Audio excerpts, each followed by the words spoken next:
El gobierno de los Estados Unidos donará 2 millones de dosis de la vacuna Pfizer, cuya primera entrega llegará esta misma semana al país. Esta donación evidencia ese apoyo de ese país al gobierno ecuatoriano en la lucha contra el COVID-19. Para analizar el tema nos acompaña el doctor Marcelo Aguilar, a quien le doy la bienvenida. Buenos días, doctor, gracias por estar con nosotros. Buenos días, Liz, un gusto estar siempre en su espacio. Bueno, dos anuncios importantes, ¿no? Recibíamos esta noticia de ese apoyo que da el gobierno de Estados Unidos al enviar 2 millones de dosis de vacuna Pfizer. Por otro lado, el gobierno anunciaba la adquisición de 6 millones de vacunas de Sinovac. Y ya esto suma pues un lote importante, ¿no? ¿Cuál es la proyección una vez que uno escucha van a llegar tantas vacunas? Repito, ¿cómo nos proyectamos en este proceso de vacunación que está enfrentando el país? Bueno, ciertamente es una muy buena noticia para el país porque el mes de julio parece que será ya el inicio de una vacunación masiva en grandes dimensiones. En realidad estaríamos disponiendo de 8 millones de dosis. Se han anunciado estos 2 millones de Pfizer, donación del gobierno de Estados Unidos, y 3 lotes de 2 millones de Sinovac que estarán en el mes de julio. Entonces, ahora viene con esta disponibilidad ya realmente importante un desafío logístico enorme porque hay que vacunar, estimo yo que aproximadamente 200,000 personas por día en el Ecuador. Entonces, hoy vienen dos esfuerzos enormes. Primero, la organización logística que ha planteado el Ministerio de Salud con la participación de múltiples instituciones del Ejército Nacional, de la empresa, de la industria. Al parecer el Ministerio de Salud estaría capacitando, organizando a otros organismos para contar con más manos, para contar con más espacios para la vacunación, y el Ministerio de Salud estaría capacitando, estaría orientando estas acciones. Ciertamente esto es indispensable, esto es necesario, habida cuenta que llevamos ya cerca de 1 año y medio de pandemia, el personal sanitario está agotado, el ministerio venía debilitado, tiene poco personal, y es bueno saber que abren esta posibilidad a otras organizaciones nacionales que participen en la vacunación. Ahora, doctor, por otro lado, es importantísimo proyectar la comunicación. Usted ha mencionado esta parte importante de la logística, ¿no? El hecho de que llegan 8 millones de vacunas que permitirá inocular a 4 millones de ecuatorianos, que suma lo que ya se ha ido logrando de manera lenta, pero ya más de 1 millón de ecuatorianos vacunados. Se va a ampliar la estrategia, infraestructura, y se abre el cronograma a una población que lo ha venido pidiendo, ¿no? De 16 a 48 años a partir de la segunda semana de julio. Pero eso va a lograr contrarrestar la situación que también se vive hoy y que tiene que ver con este ausentismo que cada vez se está marcando quizás más y que lleva a ser un riesgo para incluso cumplir esa meta de 9 millones de ecuatorianos vacunados en 3 meses y que permita generar una especie de mayor inmunidad, ¿no?, en el país frente al COVID-19, más que nada. Ese es el segundo aspecto que debe tener un esfuerzo enorme, que es un esfuerzo de comunicación. Es un esfuerzo que el gobierno nacional tiene que hacer para convocar a la vacunación, para expresar que las vacunas son seguras y efectivas, que la vacunación constituye la piedra angular de la lucha contra la pandemia, además de otras acciones complementarias, pero la vacunación es el pilar central de la lucha contra la pandemia. Son algunos elementos que tienen que ser posicionados. Un plan de comunicación para abarcar la población que se plantea tiene también que considerar las diferencias sociales, las diferencias culturales que tiene el país. El país es inmensamente diverso y estas campañas de educación tienen que estar adecuadas culturalmente, tienen que estar aceptadas socialmente. Ese es un elemento que se ha hecho en varias experiencias en el Ecuador. Pongo un ejemplo. La forma como se habla en el norte de Esmeraldas es distinta al sur de Esmeraldas, es distinta a Sucumbíos. Esa adecuación para cada uno de estos pueblos y nacionalidades es importantísimo para convocar. Las zonas urbanas merecen un trato diferente. Entonces, tanto las estrategias de vacunación cuanto las formas de comunicación tienen que estar adecuadas a la diversidad del país. Y hay un punto que yo creo que es altamente relevante, Liz, que es luchar contra las falsas noticias. Se dice cualquier cosa. Yo me he quedado asustado de un señor que pone una noticia que dice que el 8 de julio se van a activar las antenas 5G de telefonía celular y que esto va a afectar a todas las personas que están vacunadas. Creo que es necesario, y tomando en cuenta que la vacunación es un bien común, es una estrategia de defender la economía, es una situación de Estado ecuatoriano, creo que tiene que haber control sobre cierto tipo de comunicación que hace un daño tremendo. Ahora, doctor, pero no nosotros venimos conversando que gente irresponsable oriente y desoriente a la comunidad a no vacunarse. Esto puede resultar en un acto criminal. Hemos venido conversando sobre este tema ya algún tiempo y se resalta esa necesidad de cambiar esa estrategia de comunicación y lo cierto es que todavía no vemos quizás ese cambio que vaya calando en las personas y usted ha puesto ese ejemplo, pero yo voy a citar otro, que es lo que comentan también algunos, ¿no?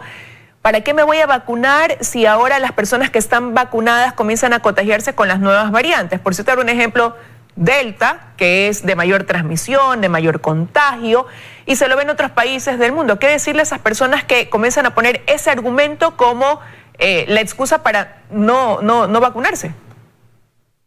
Las variantes del COVID, del virus, son una preocupación para la salud pública. Por eso es necesario un monitoreo sistemático. Sin embargo, hasta ahora no hay ninguna evidencia que las vacunas que están disponibles y que están siendo utilizadas en los programas de vacunación no protejan contra las nuevas variantes del virus.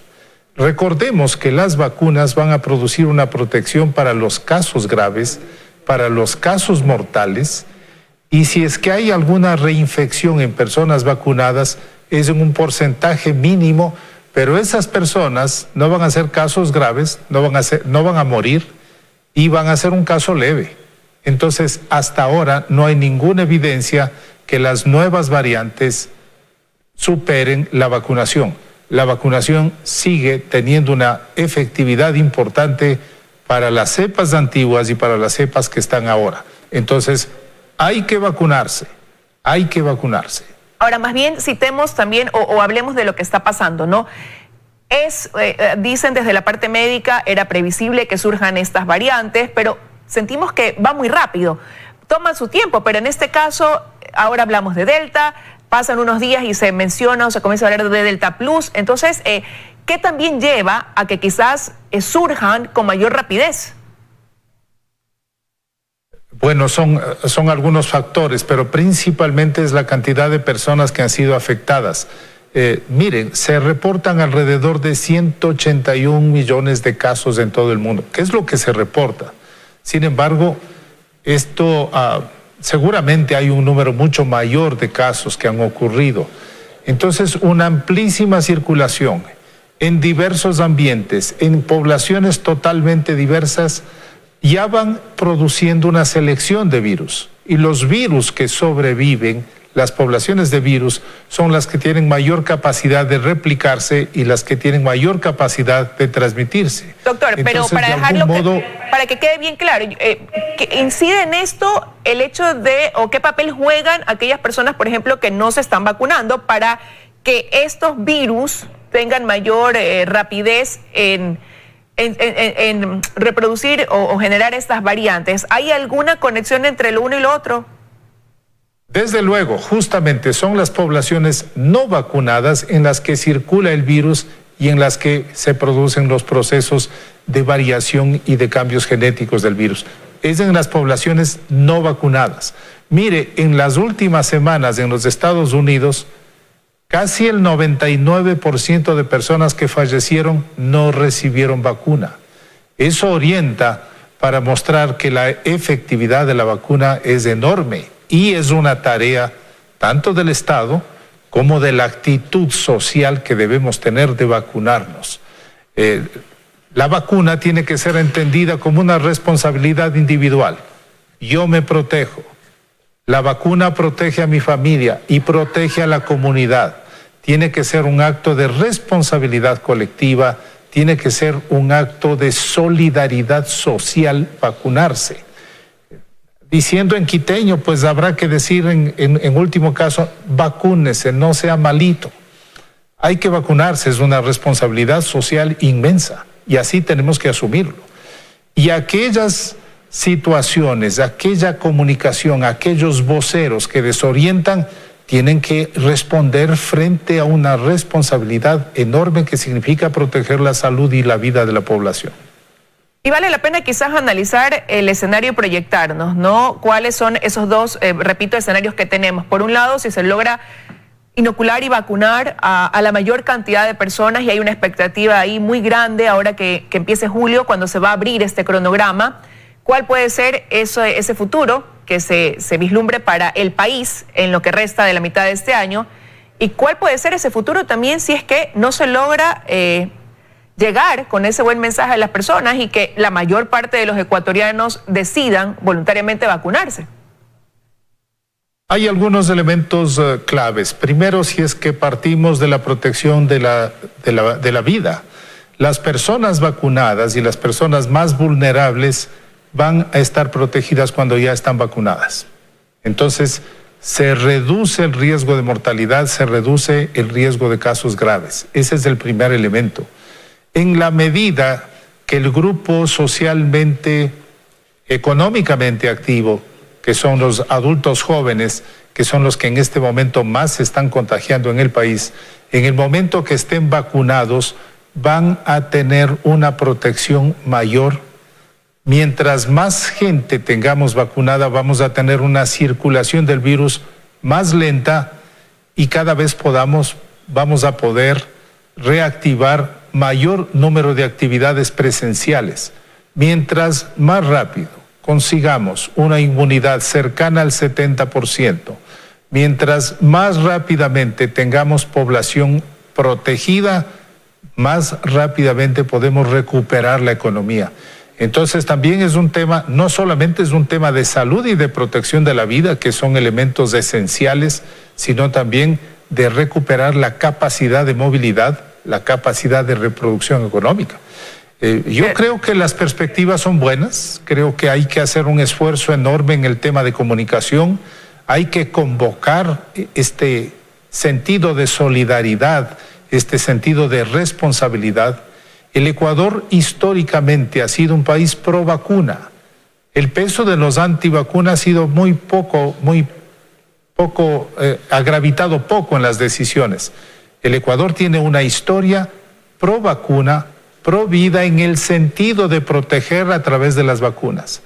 Recordemos que en la salud pública, en la historia de la salud pública, las dos intervenciones más poderosas para proteger la salud son el saneamiento ambiental, agua potable y alcantarillado, no hay que olvidarnos de eso, y la otra son las vacunas. Queda clarísimo. Las vacunas producen una protección inmensa. Queda clarísimo, doctor, cuál es el escenario si es que se logra cumplir con ese objetivo de que la mayor parte de los ecuatorianos se vacunen, y cuál sería el que nos pudiera esperar en caso de que no se logre esa meta. Gracias por haber estado con nosotros esta mañana, doctor Aguilar.